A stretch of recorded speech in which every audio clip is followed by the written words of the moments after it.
Hello friends, પન્નાની રસોઈમાં તમારું સ્વાગત છે। તો ના તો ચોખા ના તો સાબુદાણા, આજે આપણે એકદમ હેલ્ધી ઓટ્સની ખીર બનાવીશું।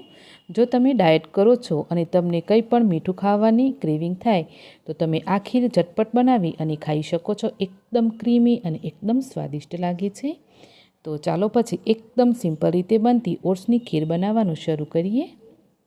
ઓટ્સની ખીર બનાવવા માટે સૌથી પહેલાં આપણે એક કઢાઈની અંદર 1 ચમચી ઘી લેશું।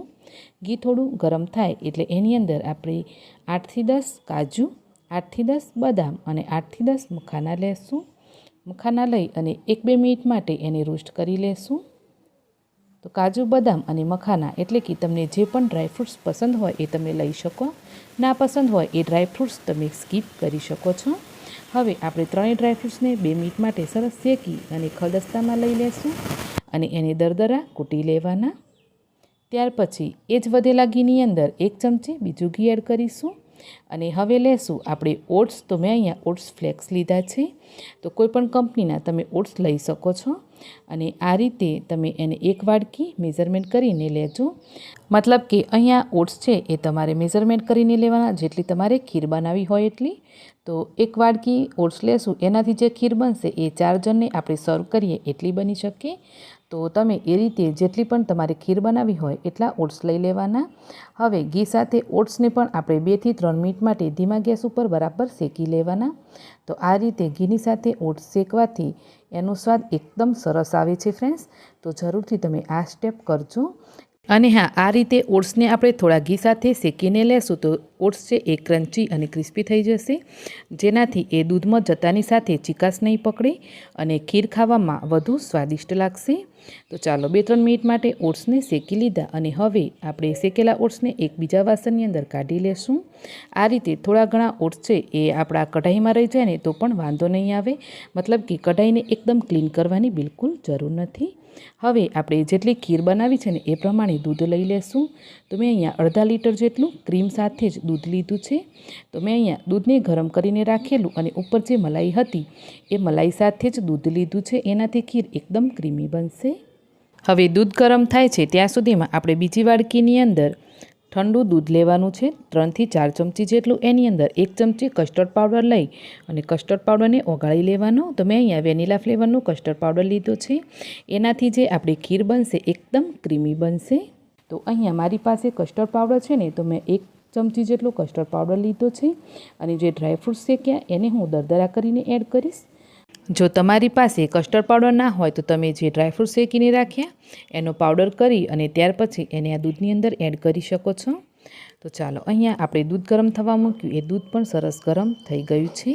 તો હવે આપણે જે કસ્ટર્ડ પાવડર ઓગાળીને રાખ્યું ને એ લેશું, એને એકવાર થોડું હલાવી લેશું અને ત્યાર પછી ફ્લેમને બંધ કરી અને આપણે આની અંદર એડ કરવાનું। અહીંયા એક હાથથી ચમચો હલાવતા રહેવાનું અને બીજા હાથથી થોડું થોડું કરી અને કસ્ટર્ડ પાવડરવાળું દૂધ એડ કરવાનું। આ રીતે કરવાથી બિલકુલ પણ દૂધની અંદર લમ્સ નહીં પડે।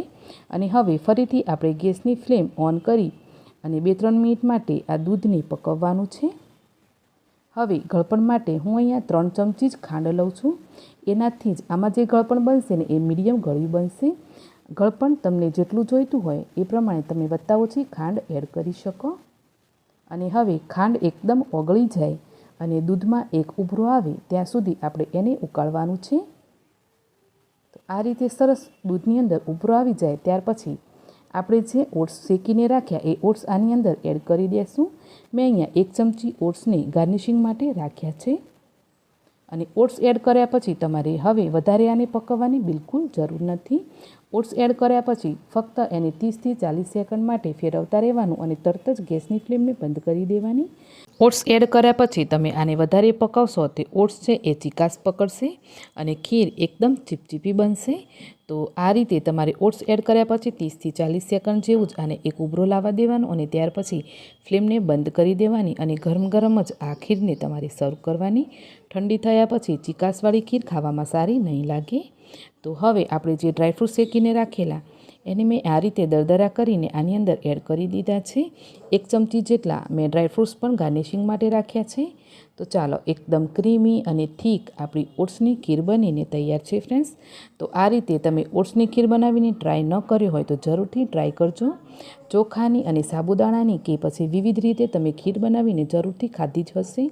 એકવાર આ રીતે ઓટ્સની ખીર બનાવીને જરૂરથી ટ્રાય કરજો. તો ચાલો, એકદમ ગરમ ગરમ આપણે ખીરને સર્વ કરી લઈએ. તો આ રીતે એકદમ ગરમા ગરમ ખીર ખાવાની બહુ જ મજા આવે છે. તો તમે ઈચ્છો તો તમને પસંદ હોય તો તમે આને ફ્રીજમાં રાખી ઠંડી કરીને પણ સર્વ કરી શકો છો. તો ઉપરથી મેં થોડા ઓટ્સ શેકેલા, ડ્રાયફ્રૂટ્સ અને થોડી તૂટી ફ્રૂટી એડ કરી દીધી છે. તો આની સાથે તૂટી ફ્રૂટીનો સ્વાદ એકદમ સરસ આવે છે અને દેખાવામાં પણ આપણી ખીર એકદમ મસ્ત દેખાય છે ફ્રેન્ડ્સ. તો ચાલો, અહીંયા આપણી ખીર બનીને તૈયાર છે. તો આ રીતે ઓટ્સની ખીર બનાવી જરૂરથી ટ્રાય કરજો અને ટ્રાય કર્યા પછી તમને આ રેસીપી કેવી લાગી મને કોમેન્ટ કરીને જરૂરથી જણાવજો. અને આજની તમને ઓટ્સની ખીરની રેસીપી થોડી પણ પસંદ આવી છે તો વિડીયોને લાઇક શેર કરી ચેનલને જરૂરથી સબસ્ક્રાઈબ કરજો. તો મળીશું એક આવી જ નવી અને એકદમ યુનિક રેસીપી સાથે. આવજો.